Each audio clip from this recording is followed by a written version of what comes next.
update ng bayan, maasahan anumang panahon. Magandang gabi po sa ating lahat. Narito ang update sa lagay ng ating panahon ngayong araw ng Linggo, March 24, 2024 at sa susunod na 24 oras. Sa ngayon ay ang easterlies pa rin o ang mainit na hangin mula sa karagatang Pasipiko ang makakaapekto sa ating bansa at magdadala pa rin ito ng mas mainit na panahon o heat index sa maraming lugar sa bansa hanggang sa mga susunod na araw.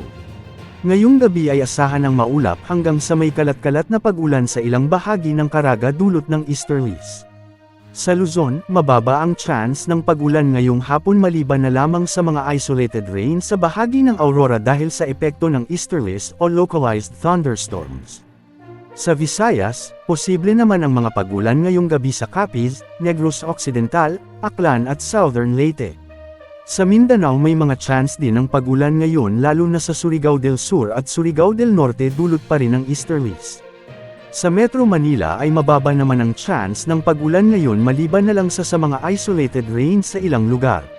Samantala, posibleng makaranas ng maulang panahon sa mga susunod na araw ang malaking bahagi ng ating bansa partikular sa Visayas at Mindanao regions dahil sa isang tropical wave o isang sama ng panahon na may dalang mga call upon at pag-ulan. Pinaghahanda natin ang mga kababayan natin sa mga lugar na madadaanan ng nasabing sama ng panahon sa banta ng mga biglaang pagbaha o pagguho ng lupa partikular sa mga probinsya ng Samar, Leyte, Bicol Region, Cebu, Bohol, Biliran, Negros Provinces, Surigao Provinces at ilang bahagi ng Mindanao.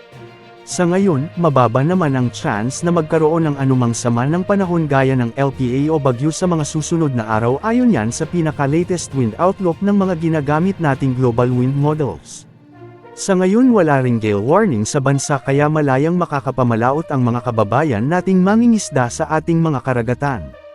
Ngayong araw ay pumalo sa 42 degrees Celsius ang pinakamataas na heat index sa may Cotabato City at Zamboanga City. Bukas, araw ng Lunes, posible namang pumalo sa 41 degrees Celsius ang maitatalang heat index sa may Dumangas Iloilo, Puerto Princesa City, at Aborlan Palawan, at posibleng umabot rin sa 40 degrees Celsius ang maitalang heat index sa may General Santos City, Mambusaw Capiz, Masbate City at Rojas City. Ngayong tag-init o summer, ugaliing magdala ng mga gamit panangga sa init ng araw, malamig na tubig at vitamins para makaiwas sa mga sakit na dala ng alinsangan ng panahon. Mag-ingat po tayong lahat. Yan po ang latest update sa lagay ng ating panahon ngayong araw. Ito po ang weather update ng bayan, maaasahan anuman ang panahon.